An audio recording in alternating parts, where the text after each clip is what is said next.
Happy Tuesday, everybody. Welcome to Our Healer, Our Protector with Ryan Reichert and Lisa Sander. Happy Tuesdays. Lisa's back on her game, people. You were with us 5 minutes ago. She just cranked out another 12-hour shift coming off of her 40-some-hour weekend. It's all good because this is what life is like when you're a nurse and you work. So very That's what proud your of life you. is like when you're a nurse and you're with a partner, and we are doing another business too. But I enjoy it. When you enjoy work, it's not work at all. And I like our podcast. The last 2 weeks, basically, we've certainly got into a lot of communication, right? The hard conversations, and then we wanted to go into some fun conversations, continuing this 8-week series of working through what everything looks like. And episode 3 of 8 basically is going to talk about old wounds, and through only the acts of execution do we come into having old wounds that have not healed maybe fully come into fruition. And so for me, I'll tee this up with where I'm coming from on it, and it is a standpoint of jealousy before for me in life and this dynamic of sharing. And I'll go all the way back to being a little kid, right? Because these dynamics of when we're little, we have things happen, and we're certainly having trauma. What does that look like? So I didn't play very nice, didn't share very well when I was little, right? You get that new green machine, an awesome little, what do you call them, like Hot Wheels or whatever kind of things? Oh, Hot Wheels. Plastic ones. I had a green machine. It was super cool. And I didn't want to share. So my dad was like, "You're going to share, dude." And basically grounded me from it, gave it to my friends. I didn't get to play with it the rest of the day. I don't know, maybe the next time too. And it was this dynamic. And so I realized what that looks like for me and having to share. And in relationships, that can be very hard. It's this dynamic of if you have certain things that are established and plans change, because anything in life can change at any moment. I should know that. Like, coming from the military, we had contingency plan after contingency plan after contingency plan. Maybe a little different when it's this side of the pond. And I guess it's different for me personally. I guess you don't need contingencies like when you're not getting shot at or blown up. That's not the case. And everyone should have a contingency. So I think what we'll go with, Lise, if you want to read specifically, and then we'll go into the next part of like where we need to learn from basically what you're going to read us and how it would apply to some old ones. All right. Through every trial, when you pass through the waters, I will be with you. When you cross rivers, you will not drown. When you walk through fire, you will not be burned, nor will the flames hurt you. Isaiah 4:43-2.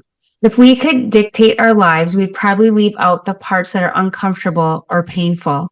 We don't want to be overcome by the challenges life throws at us. Yet when days are harder, we could have anticipated God's presence never wavers. No matter what we are facing, He is near and able to help. His love surrounds us, and His wisdom is always available. God's presence is your strength. This is true in every circumstance. Be bolstered by the fact that you are never alone. In addition, the one who is with you is stronger and more capable than you can imagine. There is nothing you can face that He cannot handle. He will uphold you every step of the way.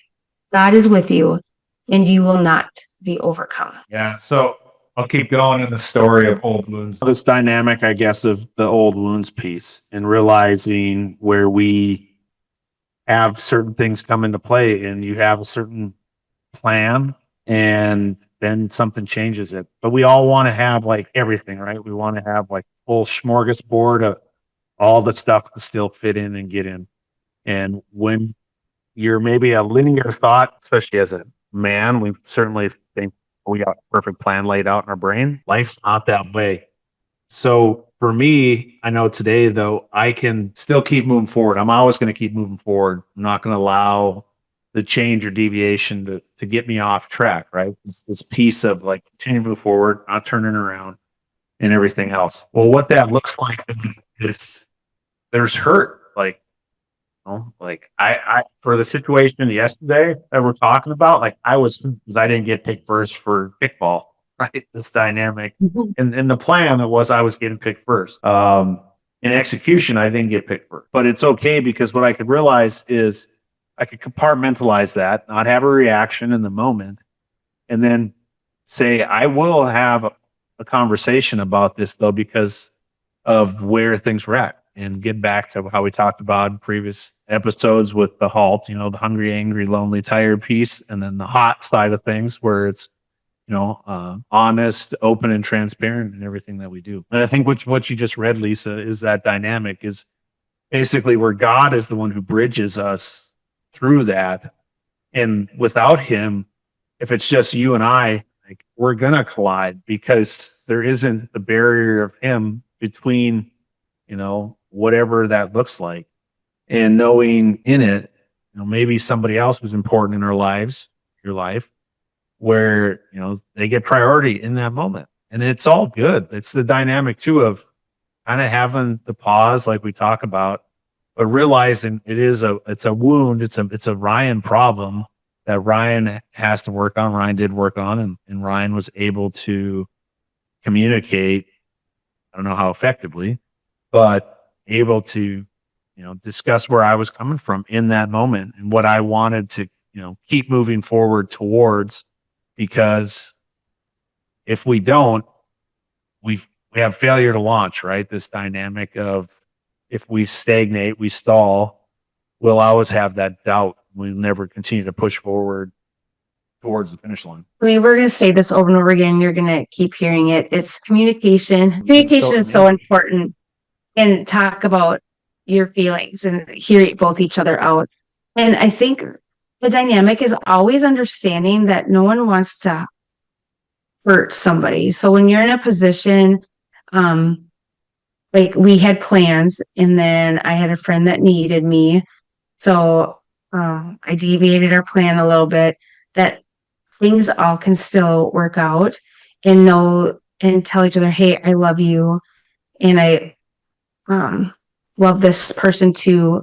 And we just need to take a couple hours off our schedule. Yeah. I mean, it's hard because I think like where I want to go is like a completely different like avenue in the direction of like where priorities lie when it comes to relationships, and the side of like in this situation that we're talking about. I think it's perfectly great, the dynamics of that, but like where when you see people's past traumas continue to hinder their growth, and then how that stagnates your ability to perform at the level that you should be performing at. And that's where it goes back to your circles of influence hinder your ability to improve at the level that you're supposed to accelerate at. And that's where the standard stagnation of, when you think about, for me, like personally, it's the dynamic of where would Ryan be at for Ryan's life if Ryan never left, right? If Ryan was keeping Reichert's insurance going in Hoople, North Dakota. And what does that look like? So, those are the things of where we can't always bring everybody with when it's time to hop on the cruise ship kind of thing. And that struggle, that dynamic can be where old wounds like come up, right? The side of where yesterday, if I would have been old Ryan, like I would have left and I would have fear, right? Forget everything and run. Would have just said, you know what? I'm good. I'm just going to keep moving on in life, and I'm not turning around from this side. And so I think to that end, there's certain sides of it where some people in people's lives need to realize like that they are an anchor for some people. They hold them back. And when they ask for help, which I'm a firm believer in asking for help, I preach it all day long. Asking for help is the most important thing. So when you ask for help, like you really need that help, and that it's like, okay, I'm here for you. That to me is basically through all of it where you can realize that, but know that if it becomes the norm, then it's a problem, right? It's the dynamic of anything that goes into basically things that you can't help people with is really what I'm getting at, where it's like the nurse and the mindset trainer can't help those people. It's just that dynamic of it, right? It's an institutionalization really at the end of the day. And that's hard. That's hard to get past because the dynamic of it, especially if you were to reread what you just read without him, you can't help them. I was just thinking, like, when we were talking about how God's with us, everyone needs to move forward. Actually, this conversation came up in different conversations of working and family and friends. Like, if you need to cross the river, you need to go through the fire to know that you're not going to drown and you're not going to catch on fire, that God has you. God has you. But if you don't move forward, he's not going to show you the open door of what can possibly come to be your best self. So stop putting yourself in the same situation. And our conversation that we were going to have, I feel like it went off on something else because I don't even know if anybody's knowing what we're talking about right now. Well, I mean, we'll reel everybody in right now. I don't think there's nothing to be perfect about this. This is what's so awesome that we're discussing right now is this dynamic of old wounds. When they come back into things, it creates such havoc. You want to turn around. You're scared of what's in front of you. And it's that dynamic of if you do turn around, what does that change in your trajectory when it comes to what you're looking at in life? Because that's the whole thing. You're not supposed to look back and allow the past to catch up with you. The past will keep you in the past. That's the whole side of it. Was the dynamic is today, like before all this stuff behind me used to like be something that like drug me down and beat me to submission. This dynamics of fear and having my survivor's guilt and everything else like come into play. And now I know that that was just to like try to stop me. Just try to not allow me to get here in this moment right now. And that's the dynamic of it where it's so cool because like for those people that don't know, like this white-tailed deer right here, like I didn't believe I'd ever see that mount. I had written it off completely. And that was, a few years ago when, I had quite the deer season and, in group hunting, you can take as many as in front of you because we all pool our tags together. That was one of the last times that I was, hunting with my mother-in-law on her farm kind of thing. And you realize, you want old wounds? There you go. That's an old wound. That's a dynamic today. But I realized that that's also something that shows me where it's like the liberation and the dynamic of moving forward. Cause like that was a spark that I hadn't, taken a deer in a number of years and so forth. So basically, I think in it, what we're trying to let everybody know is you are going to have things come up that even as good as you believe you're healed, there's this dynamic that something will come up. And will it cause or wreak havoc? You can definitely see it if it was like an everyday thing. I mean, you might as well it's not a firm believer in having to go to the doctor, stay at the doctor, rehab, all this stuff. As I believe there's a book around here that you can read every single day that, might help you out. Like look like that. But, for those that don't find that right away, it's one that really becomes that. So what we're really getting after is working on ourselves individually, having the hard conversations, and what are we going to do about it? And what are you going to do about it, Lisa? What am I going to do about it?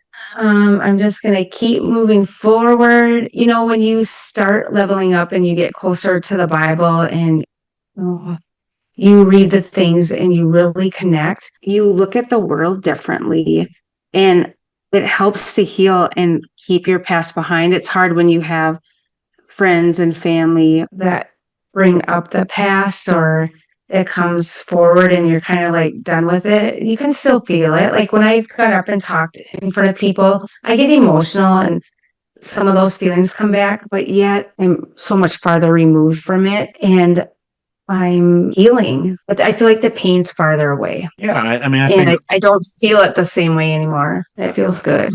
Definitely.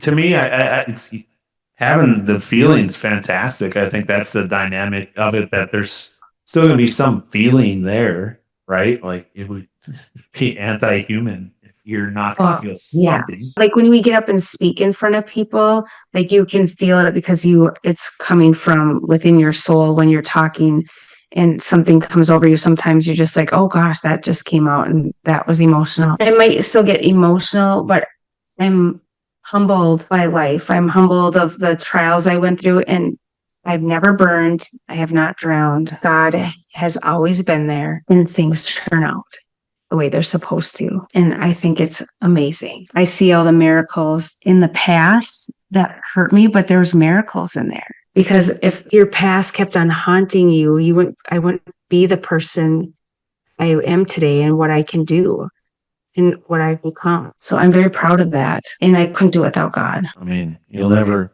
hear me say, leave him at home. It's certainly. I leave him right here in my heart. That to me is he's the greatest healer of all wounds. It's one that when you're going to have troubled waters, when you got to build a bridge, it's like, who are you going to build a bridge with? Especially thinking about praying to help you with the words necessary to have a hard conversation, a fun conversation. Maybe the dynamic of what does it look like over time and space, right? Who's in your corner? It's really interesting hearing Simon Sinek on a podcast that he was on recently, and probably wasn't recently, it's probably just a rerun. And the question was starting a family, the dynamic of like, until like for him thoroughly, being completely, X, Y, and Z with his partner. It's like, no, like the most important person is my partner. And, if we can, decide that we can share that, that's kind of, for me, basically how this episode started. It's your partner in life, where realizing what does that look like? Like you're a nurse, Lisa, so like you share yourself with like the entire world, right? The entire hospital, like family, your friends, like whatever it is. That's just you, and then you'll fall apart, be completely strung out, and like, oh, it's just I just need like 15 minutes and 2 days of sleep, and I'm good again. You're like, okay, well, the rest of the world still lives through those 15 minutes and those 2 days while you're trying to recover from work 2 weeks and 4 days. Yeah. You're making me yawn thinking about my hours.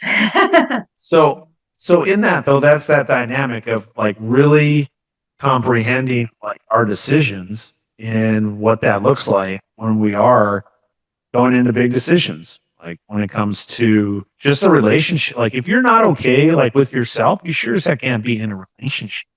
Like that's the side of it. Like you just bring all that drama into the relationship. So working with God and having him straighten you out, or like bring your mess to the masses, somebody else. And that's that same dynamic is kind of, talking about what Simon Sinek saying. It's like your partnership together, realizing that like, once that's like solidified, okay, it sounds good. Like start having a family, or, bringing our kids together. It took 2 years for them to finally be able to meet each other. Still at that, they haven't seen each other again since like Christmas, a month later. And so it's all these pieces of, if everybody gets a vote, then good. Let them vote. All right. Sounds good. Check us out on ourhealerourprotector.com. Make sure you like, subscribe, and share, and just keep coming back every Tuesday. Parting words, Lisa? Well, this was just a chitty chatty Tuesday, and I hope you got something out of it. And peace. Thanks. Love you. Yeah, thanks.